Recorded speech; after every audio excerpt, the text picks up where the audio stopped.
লা ইলাহা ইল্লাল্লাহু মুহাম্মাদুর রাসূলুল্লাহ। সবর কোরআনে কারীমের মধ্যে সর্বাধিক ব্যবহৃত একটি শব্দ সবর।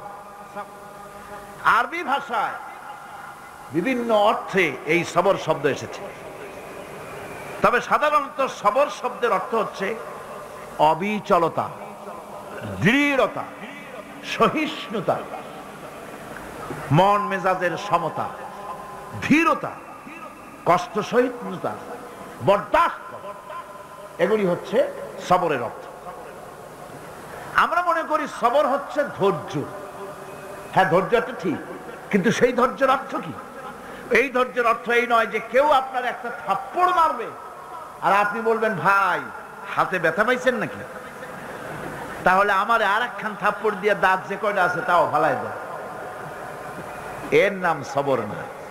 সবর হলো বিপদে আপনি হতাশ হবেন না, বিপদে ভেঙে পড়বেন না, বিপদে থাকবেন দৃঢ়, অবিচল, মাথা ঠান্ডা, সুস্থ মস্তিষ্কে বিপদকে ওভারকাম করার জন্য কৌশল অবলম্বন করবেন। এটাই হচ্ছে সবর। ধৈর্য ধরতে হবে অবিচলতার সাথে, দৃঢ়তার সাথে, সহিষ্ণুতার সাথে। এই ব্যাখ্যা দিতে গিয়ে আমি একটা স্টোরি এভাবে বলি। এক সাপ নাকি একবার এক পীর সাহেবের কাছে মুরিদ হয়েছিল। তো পীর সাহেব বলছেন, না বাবা আমি সাপের মুরিদ বানাই না।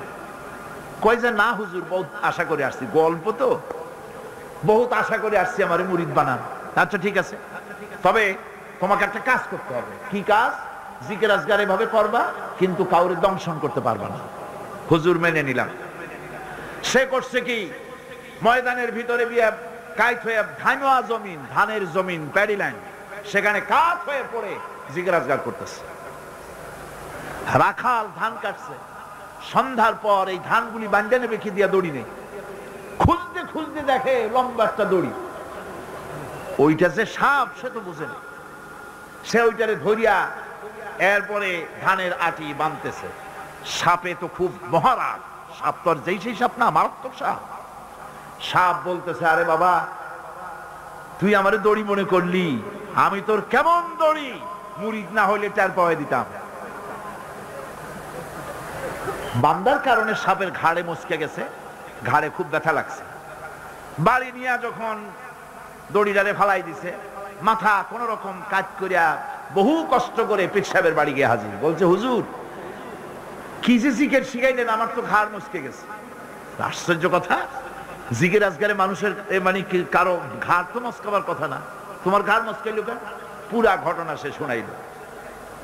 আচ্ছা তা তুমি কিছু করলা না? কয় হুজুর আপনি তো নিষেধ করেছেন দংশন করতে। পীর সাহেব বলছেন, বেটা বেকুব, আমি তোমারে দংশন করতে নিষেধ করেছি, ফস করতে তো নিষেধ করি নাই।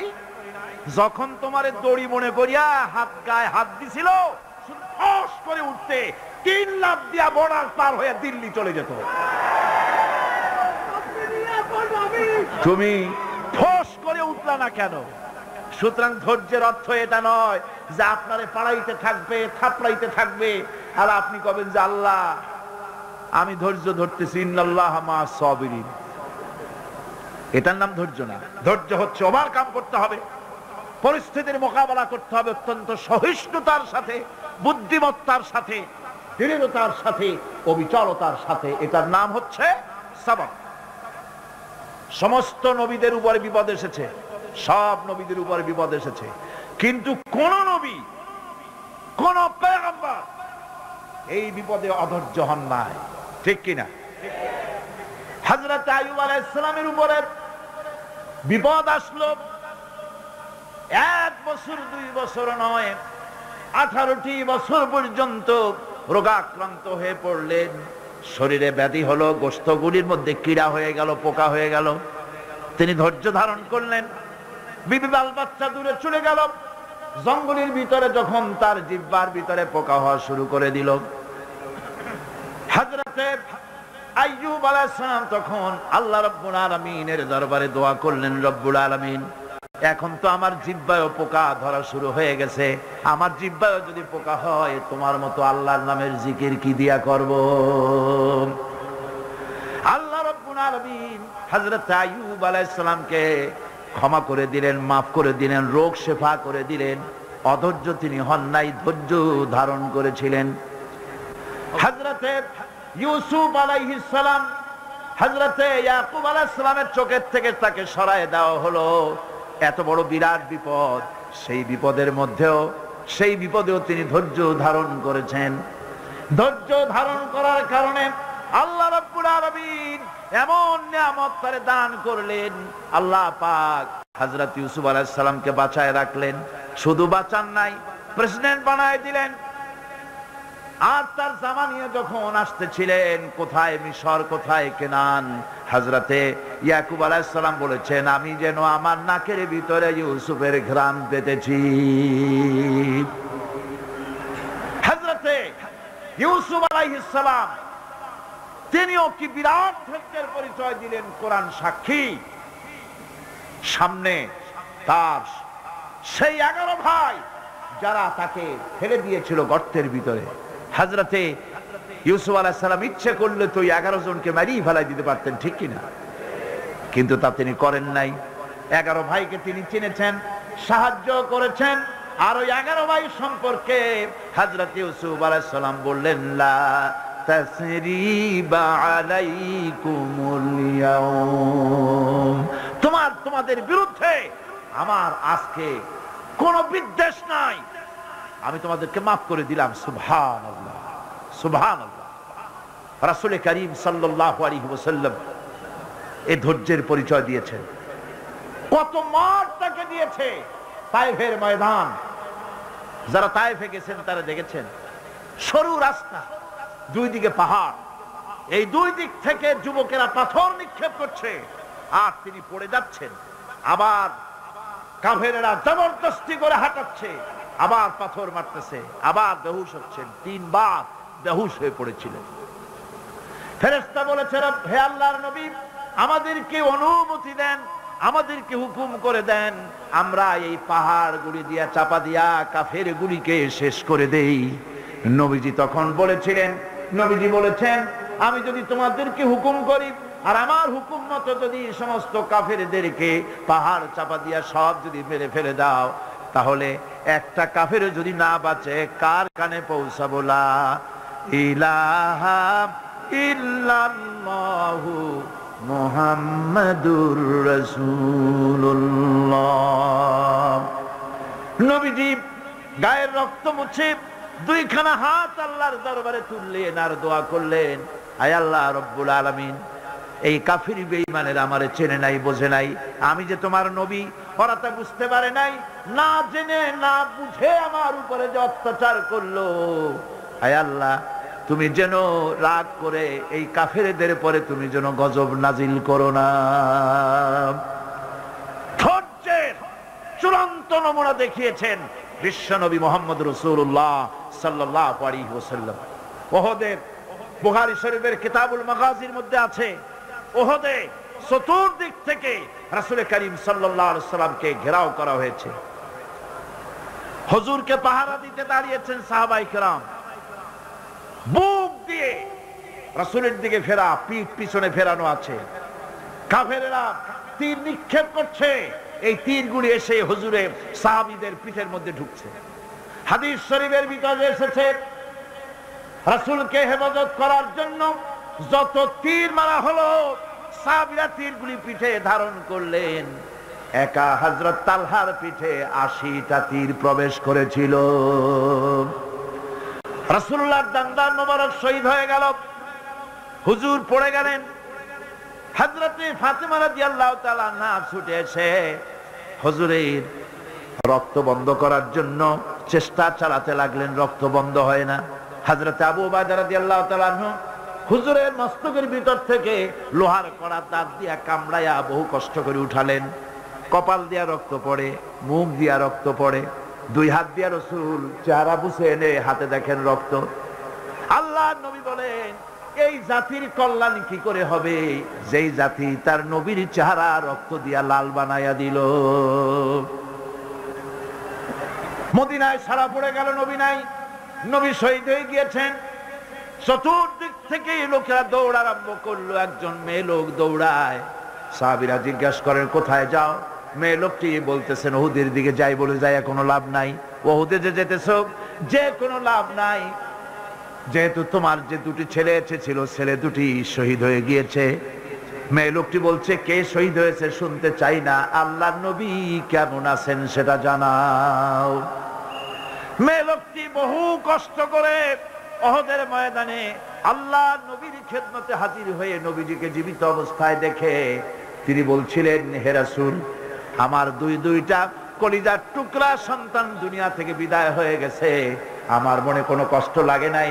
হুজুর আপনি বেঁচে আছেন, এটাই উম্মতের বড় সান্ত্বনা।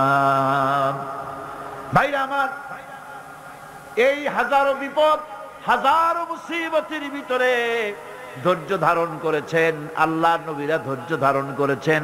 ধৈর্য হচ্ছে সবচাইতে বড় কোয়ালিটি। ওয়াতাওয়াসাউ বিল হাক্কি ওয়াতাওয়াসাউ বিস সাবর। সবর ইখতিয়ার করলে পরে দুনিয়া আল্লাহ শান্তি দিবেন, আখিরাতেও শান্তি দিবেন। আজ আমার দেশে যত সবচাইতে বেশি যে জিনিসের অভাব, তার নাম হলো সবর। কিসের অভাব? সবরের অভাব।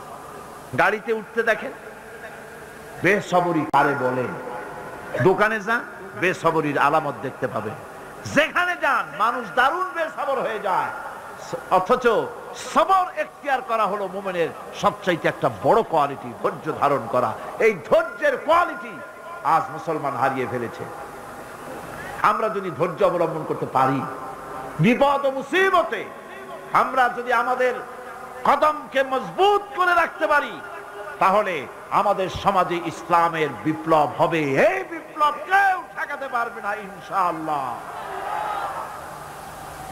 বিপদে দৃঢ় হতে হবে, মজবুত হতে হবে, সবর ইখতিয়ার করতে হবে, তাহলেই আমাদের কাঙ্ক্ষিত আল্লাহর দ্বীন জমিনে প্রতিষ্ঠিত হবে।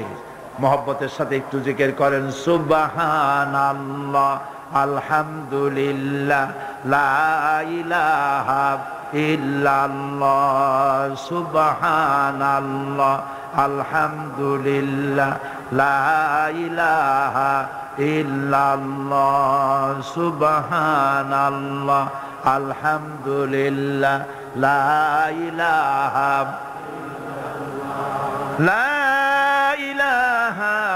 ইল্লাল্লাহ, মুহাম্মাদুর রাসূলুল্লাহ। আল্লাহর জান্নাতে যাওয়ার জন্য এই সবর আমাদেরকে ইখতিয়ার করতে হবে। আমরা কি আল্লাহর জান্নাতে যেতে চাই? আমরা কি জান্নাতে যেতে চাই? অবশ্যই আল্লাহর জান্নাতে আমরা যেতে চাই। এই জান্নাতে যাওয়ার জন্য আল্লাহ রাব্বুল আলামিন কোরআনে কারীমের মধ্যে বলেছেন, আম হাসিবতুম আন তাদখুলুল জান্নাতা ওয়া লাম্মা ইয়া'লামিল্লাহুল্লাযীনা জাহাদু মিনকুম ওয়া ইয়া'লামাস সাবিরিন। তোমরা কি মনে করেছো যে বেহেশতে চলে যাবে, অথচ এখনো দেখা হয় নাই যে তোমাদের মধ্যে কে সবর অবলম্বনকারী, জিহাদের ময়দানে কে জিহাদ করতে এবং সবর ইখতিয়ার করতে কে তোমাদের মধ্যে পারদর্শী, অথবা এই পরীক্ষায় কে কামিয়াব হবে, এটা এখনই দেখা হয় নাই। আর এমনি তোমরা জান্নাতে চলে যাবে? জান্নাতে যাওয়া তো সহজ নয়। আল্লাহ পাক পরীক্ষা নেবেন, সেই পরীক্ষায় কামিয়াব হতে হবে। আর আল্লাহ পাক বলেছেন অবশ্যই সবরের পরীক্ষা নেব। ওয়ালানাবলুওয়ান্নাকুম হাত্তা না'লামাল মুজাহিদিনা মিনকুম ওয়াস-সাবিরিনা ওয়া নাবলুয়া আখবারাকুম। অবশ্যই আমি তোমাদেরকে পরীক্ষা করব, আর এই পরীক্ষার ভিতরে সত্যিকারের মুজাহিদ যারা, তারাই যারা নাকি দৃঢ়তা অবলম্বন করবে, সবর ইখতিয়ার করবে, আল্লাহ রাব্বুল আলামিন পরীক্ষায় তাদেরকে কামিয়াব করবেন। এই সবর এক মহা সম্পদ। সবর ইখতিয়ার করতে হবে মুসলমানদেরকে। জান্নাতের ভিতরেও আল্লাহ পাক যারা সবর করবে তাদের জন্য বিরাট নিয়ামত আল্লাহ পাক জান্নাতে দান করবেন। জান্নাতে যাওয়ার জন্য সবর একটা মহাগুণ। এই গুণ মুসলমানদের ভিতরে থাকতে হবে। আমার বন্ধুগণ, কোরআনে কারীমের ছোট্ট সূরা ওয়াল আসরের ভিতর থেকে যে কথাগুলি বিগত 4 দিন আর আজকে বলা হলো, জীবন আমাদের ব্যর্থ, জীবন আমাদের ক্ষতিগ্রস্ত। এই জীবন যদি আমরা সবল করতে চাই তাহলে 4টি আমল করা লাগবে, ঈমান আর আমলে সালেহ।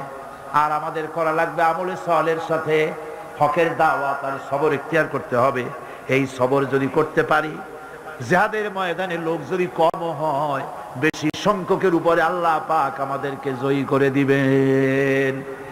ইয়াকুম মিনকুম 20 সাবিরুনা ইয়াগলিবু মিআতাইন। তোমাদের মধ্যে যদি 20 জন লোক যদি তোমাদের মধ্যে সাবির হয়, ধৈর্যশীল হয়, তাহলে 200 লোকের উপরে আমি আল্লাহ রাব্বুল আলামিন তোমাদেরকে জয়যুক্ত করে দেব। জোরে কোন সুবহানাল্লাহ।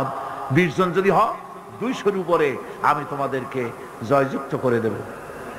জিহাদের ময়দানে সবর ইখতিয়ারকারী লোকদেরকে আল্লাহ পাক জয়যুক্ত করবেন বলে ওয়াদা করেছেন। বিপদে ধৈর্যধারীর জন্য আল্লাহ পাকের পক্ষ থেকে সুসংবাদ রয়েছে, ওয়াবাশশিরিস সাবিরিনাল্লাযীনা ইযা আসাবাতুহুম মুসিবা ক্বালু ইন্না লিল্লাহি ওয়া ইন্না ইলাইহি রাজিউন। সুসংবাদ হচ্ছে সেই সব ধৈর্যধারীদের জন্য, সবর ইখতিয়ারকারীদের জন্য, যারা বিপদ আসলে বলে, কি বলে? পড়েন আমার সাথে, ইন্না লিল্লাহি ওয়া ইন্না ইলাইহি রাজিউন। এইটা আমরা পড়ি কখন? কেউ মরে গেলে পড়ি, আর পড়ি না। সমস্ত বিপদ আসলেই ইন্না লিল্লাহি ওয়া ইন্না ইলাইহি রাজিউন। আমরা তো জানিও না, দোয়া সব মুখস্থ করে মানছে, অনেক মানুষ অনেক দোয়া মুখস্থ করছে, কিন্তু লাগাবে কোন জায়গায় তা জানে না।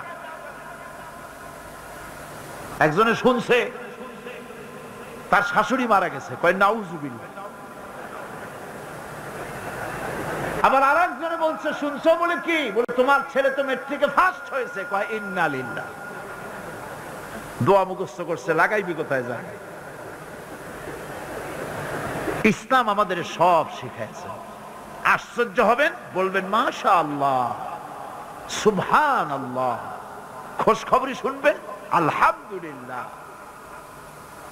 খাইতে মজা লাগতেছে, বলবেন আলহামদুলিল্লাহ, সুবহানাল্লাহ। এইসব তো কিছু বলে চলে না, বিসমিল্লাহ কয় না, আল্লাহর নাম নিতেই চায় না। আল্লাহ পাকের যখন বিপদ আসে, মুসিবত আসে, রব্বুল আলামিন বলেন, বিপদ যখন আসে, মুসিবত যখন আসবে, বান্দা যারা মুমিন তারা পড়ে ইন্না লিল্লাহি ওয়া ইন্না ইলাইহি রাজিউন। নিশ্চয়ই আমরা আল্লাহর জন্য এবং আমাদের সকলকেই আল্লাহর কাছে ফিরে যেতে হবে, এই কথাটা মুমিনদেরকে বলতে হবে। ঘুমের দোয়া আছে, রাসূলুল্লাহ ঘুমাবার সময় দোয়া পড়তেন, নামাজের পরে দোয়া পড়তেন। কত দোয়া যে হুজুর পড়েছেন। ইমাম নববীর একটা কিতাবই আছে, কিতাবুল আযকার, এত বড় কিতাব। সিহাসেত্তা থেকে সমস্ত দোয়াগুলি বেছে বেছে তিনি এই কিতাবের মধ্যে এনেছেন, কিতাবুল আযকার। এই কিতাবুল আযকারের ভিতরে উঠতে বসতে, হাসিতে খুশিতে, বিপদে মুসিবতে সব সময় দোয়া করতেন। সিহাসেত্তা থেকে সমস্ত দোয়াগুলি বেছে বেছে তিনি এই কিতাবের মধ্যে এনেছেন, কিতাবুল আযকার। এই কিতাবুল আযকারের ভিতরে দেখা যায় রাসূলুল্লাহ কত দোয়া করেছেন, সকালে, সন্ধ্যায়, রাতে, শুতে, উঠতে বসতে, হাসিতে খুশিতে, বিপদে মুসিবতে সব সময় দোয়া করতেন। এই দোয়াগুলি আপনারা মুখস্থ করবেন, এই দোয়াগুলির বই কিনে নেবেন এবং তার থেকে মুখস্থ করবেন, অর্থ সহকারে জানবেন এই দোয়াগুলি কি মূল্যবান দোয়া। এরা হচ্ছে সেই সব লোক যারা নাকি সবর ইখতিয়ার করেছিল দুনিয়ার ময়দানে। তাদেরকে আল্লাহ পাক জান্নাতের ভিতরে সুন্দর সুন্দর জায়গা, সুউচ্চ জায়গা, প্রশংসিত জায়গা তাদেরকে দান করা হবে এবং তাদেরকে শুভ সম্বোধন করা হবে। সেখানে তারা চিরকাল প্রবেশ করে থাকবে। আল্লাহর দয়া তো দারুণ বান্দার উপরে। বান্দা যদি একটু আমল করে, ভালো পথে চলে, গতকাল বলেছি সওয়াব করবেন একটা, আল্লাহ নেকি দেবেন 10টা। কোন বান্দা যদি 1 বিঘত এগোয়, আল্লাহ পাক তার দিকে হেঁটে আসেন। বান্দা যদি হেঁটে যায়, আল্লাহর রহমত বান্দার দিকে দৌড়াইয়া যায়। আল্লাহ পাক বলছেন, আমার গজবের চাইতে আমার রহমত বেশি। সুবহানাল্লাহ কোন? আমার গজবের চাইতে আমার রহমত অনেক বেশি। খাজা বাবার দরবারে গিয়া, পীরের দরবারে গিয়ে, অর্থাৎ না হক পীর, হকপন্থী পীর তো বাংলাদেশে বহুত আছে, দুনিয়ায় আছে। জোরে কোন আলহামদুলিল্লাহ। যারা দিনদার, ইমানদার, আলেমে দিন, যারা মানুষকে নিয়ে ব্যবসা করে না, যারা মানুষকে বেদাতের দিকে চালায় না, শিরক এবং বেদাত মুক্ত করে তাওহীদের দিকে যারা চালায়, এরাই হলো হকপন্থী পীর। আর তাদের কারণেই ইসলাম আজও টিকে আছে। বলেন আলহামদুলিল্লাহ, জোরে বলেন আলহামদুলিল্লাহ। সেই জন্য আকীদাকে শুদ্ধ করে নিতে হবে। কেউ কিছুই দিতে পারবে না, দেওয়ার মালিক হলো আল্লাহ রাব্বুল আলামিন। মালিক কে? রহমতের নজর যদি কোনো গোলামের প্রতি পড়ে যায়, গোলামটা বাদশাহে পরিণত হয়ে যায়। আল্লাহর রহমতের নজর যদি এক ফোঁটা পানির উপরে পড়ে যায়, পানি ফোঁটা আটলান্টিক মহাসাগরে পরিণত হয়ে যায়। সে আল্লাহ রাব্বুল আলামিনের উপরে ঈমান এনে সৎ কাজ করে হকের দাওয়াত দিয়া সবর ইখতিয়ার করলে পরে আল্লাহ পাক তাদেরকে জান্নাত দান করবেন। জান্নাতের সুউচ্চ মাকাম আল্লাহ পাক দান করে দিবেন। এই 4 দিন ধরে যে কথাগুলি আমি আপনাদের সামনে বললাম, এই কথাগুলির ভিত্তিতে রাসূলুল্লাহ লোক তৈরি করেছিলেন। আবু বকর হলেন, ওমর হলেন, আলী হলেন, ওসমান হলেন, রিদওয়ানুল্লাহ তাআলা আলাইহিম আজমাইন। এই সব সাহাবায়ে কেরাম ঈমানের উপরে, ধৈর্যের উপরে, সবরের উপরে, আমলে সালের উপরে তৈরি হয়ে গেলেন। আর এই লোকগুলো নিয়ে রাসূলুল্লাহ ইসলাম প্রতিষ্ঠা করলেন। মদিনায় আজ আল্লাহর নবী প্রেসিডেন্ট হয়ে গেলেন। সুবহানাল্লাহ। রাসূলুল্লাহ আজকে প্রেসিডেন্ট। সমাজ বিনির্মাণে সূরা আসরের বিরাট অবদান। আল্লাহ বললেন, জীবনের সমস্ত মানুষের জীবন বিফল, ব্যর্থ, ক্ষতিগ্রস্ত। 4টা কাজ করলে জীবন সফল হয়ে যাবে। কয়টা কাজ? মাত্র 4টা কাজ। এই 4টি কাজ যদি বাংলাদেশের জনগণ করে, ঈমান যদি আনে, সৎ কাজ যদি করে, হকের দাওয়াত যদি দেয়, কোনো ভয় পাবে না। মসজিদের মেম্বারে বসে হক কথা বলবে, তাতে চাকরি থাকুক আর চলে যাক। এর নাম ইমাম। এর নাম কি? এর নাম ইমাম। ওই যে ভারতের ইমাম বুখারীর কথা বোধহয় গত বছর বলছিলাম। ইমাম বুখারীর কথা, বাপের বেটা। দেখছেন কথা কি কায়দায় কয়। সুবহানাল্লাহ বিহামদি। তিনি কোরআন শরীফের বিরুদ্ধে যখন কলকাতা হাইকোর্টে কেস করা হলো, কোরআন শরীফকে ব্যান করে দেওয়া হবে, নাউযুবিল্লাহি মিন যালিক। ভারতের বুকে শাহী জুমা মসজিদের ইমাম ইমাম আব্দুল্লাহ বুখারী তিনি বক্তৃতা করেছেন, খুতবা দিয়েছেন। সেই খুতবার মধ্যে বলেছেন, আমি শুধু দিল্লি জুমা মসজিদের ইমাম নই, আমি ভারতের 20 কোটি মুসলমানের ইমাম। এ ভারতকে আমরা সাজাইছি।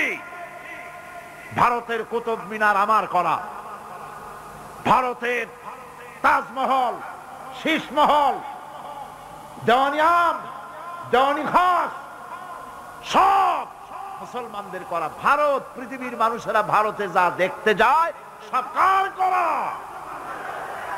আমার মুসলমানের করা। ইমাম বুখারী বলেছেন, আমাদের করা সেই দেশের বুকে 20 কোটি মুসলমানের কলিজার সাথে সম্পর্কিত, মুসলমানের কলিজার সাথে সম্পর্কিত কোরআন ব্যান করবে। যদি কোন কোর্টের, এই ভারতবর্ষে, ভারতের, ইন্ডিয়া, কোন কোর্টের কোন বিচারপতি কোরআনকে ব্যান করা হলো, এই রায় যদি ঘোষণা করে, তাহলে সেই বিচারপতিকে পালাইয়া ধরিয়া আমি আমার বাম হাত দিয়ে তার জিহ্বাটা টেনে ছিঁড়ে ফেলে দেব।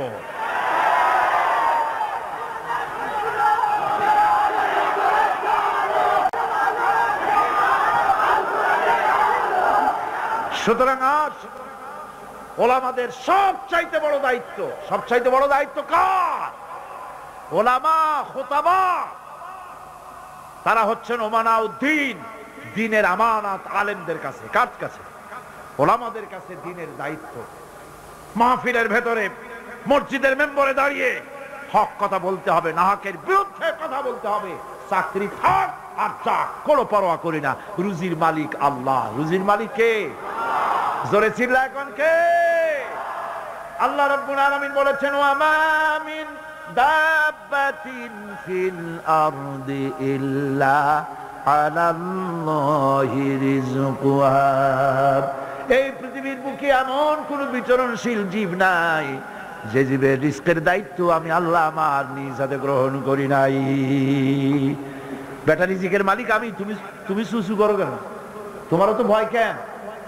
হক কথা বলতে হবে। হক কথা যদি সাহাবায়ে কিরাম না বলতেন তাহলে মক্কা ইসলাম শেষ হয়ে যেত, মদিনা পর্যন্ত আসতে পারতো না। ঠিক কি রকম?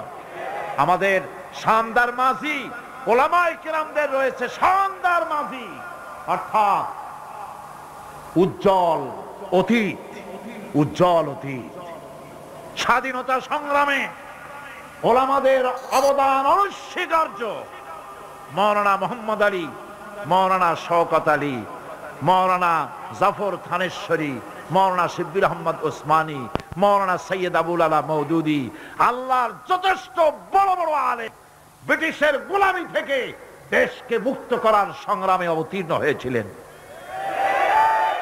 মাওলানা জাফর থানেশ্বরীকে ব্রিটিশ গভর্নমেন্ট গ্রেফতার করেছে, তাকে জেলে রেখেছে। বিচার হলো, বিচারে তাকে আন্দামান দ্বীপে দ্বীপান্তরিত করা হবে। তাকে লোহার জিনজির পরানো হয়েছে।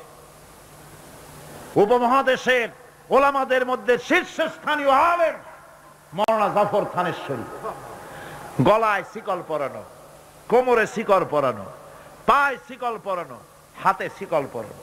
এই অবস্থায় ব্রিটিশ পুলিশেরা তাকে টানতে টানতে নিয়ে যাচ্ছে জাহাজের দিকে, আন্দামান নিয়ে যাবে। হাজার হাজার মানুষ বোবার মতো তাকায় আছে। অস্ত্রের সামনে কথা বলার সাহস কারো নাই। সকলের চোখ থেকে পানি ঝরছে।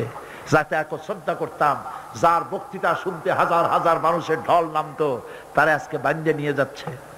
তিনি এদিক ওদিক তাকাচ্ছেন আর হাসি মুখে এগিয়ে যাচ্ছেন। হঠাৎ করে নজর পড়লো যারা দাঁড়িয়ে আছে তাদের মধ্যে দুই তিনটা ছোট্ট বাচ্চা নিয়ে বোরখা পরা একটা মেয়ে লোক দাঁড়ানো। তিনি বাচ্চাদেরকে দেখে বুঝতে পারলেন বোরখা পরা মেয়ে লোকটি তার স্ত্রী। পুলিশকে বললেন, আমাকে এখানে একটু দাঁড়াতে দাও। পুলিশ দাঁড়িয়ে গেল। স্ত্রী বললেন, প্রাণের স্বামী, তুমি আমাকে কি বলে যাচ্ছ? মাওলানা জাফর থানেশ্বরী বলছেন, প্রাণের স্ত্রী, তোমাকে নতুন কোনো কথা আমি বলবো না, পুরান কথাটা স্মরণ করিয়ে দেই। হযরতে ইব্রাহিম আলাইহিস সালাম তার বিবি হাজেরা আর তার বাচ্চা ইসমাইলকে মরুভূমির ভিতরে, বাড়ি নাই, ঘর নাই, পানি নাই, খাবার নাই, ওই মরুভূমির ভিতরে যে আল্লাহর কাছে ছেড়ে গিয়েছিলেন, আমি তোমাকে আর বাচ্চাগুলিকে সেই আল্লাহর কাছে ছেড়ে গেলাম। ব্রিটিশ সরকারের পতন হলো, জিল্লাতির সাথে বিদায় হলো, ওলামাদের রক্তের উপরে স্বাধীনতা কায়েম হলো। আজ ইতিহাস থেকে আলেমদেরকে, পীরদেরকে মুছে ফেলার ষড়যন্ত্র চলছে। এদেশে ইসলাম এনেছে আল্লাহর ওলিরা, আল্লাহর পীর বুজুর্গ, আল্লাহর ওলিরা। তারা এই দেশে ওলামায়ে কেরাম ইসলাম এদেশে এনেছেন। তাদের কারণেই এই দেশে লক্ষ লক্ষ মসজিদ হয়েছে, মাদ্রাসা হয়েছে। ওলামায়ে কেরামদের সঙ্গে বেয়াদবি করে কোন সরকার টিকতে পারে নাই, ভবিষ্যতেও। ওলামাদের আজ এক হওয়ার সময় এসেছে। ওয়াতাসিমু বিহাবলিল্লাহি জামিআন ওয়ালা তাফাররাকু। ঐক্যবদ্ধ হয়ে আমার রশিকে মজবুত ভাবে ধারণ করো। আমার রশি হলো কি? জোরে কোন কি? এই রশি, এটাকে আল্লাহ রশি বললেন। হাবলুল্লাহ, এটা আল্লাহ রশি। এই রশি আল্লাহ ছাড়িয়ে দিলেন কোথায়? দুনিয়ায়। আমরা ছিলাম কোথায়? তাও মনে নেই। আমরা ছিলাম জান্নাতে। আমাদের বাপ মা কোথায় ছিলেন? জান্নাতে ছিলেন। জান্নাত থেকে পড়লাম কোথায়? দুনিয়া নামক কুয়ার মধ্যে। কুয়া থেকে কুয়ায় পতিত মানুষ উঠাবার জন্য সবচাইতে সুন্দর জিনিস কি? বাঁশ না লাঠি? রশি। রশি হলো সবচাইতে উপকারী। এখন এই রশি ধরে আপনি মানুষ উঠাবেন, সেজন্য সেই রশির আবার দুইটা শর্ত থাকতে হবে। রশির শর্ত কয়টা হবে?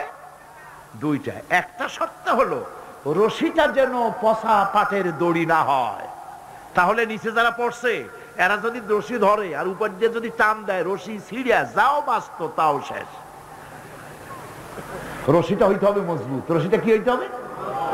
দুই নম্বরে, রশি যিনি ধরবেন কুয়ার উপর থেকে তার হাতটা মজবুত হতে হবে, যেন কুয়ায় পতিত লোকেরা রশি ধরিয়া ঝুলা পড়লে ওনার হাত দিয়া ফসকিয়া মানুষগুলা সিটই পড়ে দাঁতগুলা না ভাঙ্গে। সেই জন্য হাতটা কি হতে হবে? এবার আপনারা বলেন, হাবলুল্লাহ রশি কি কোনো পচা পাটের দড়ি নাকি?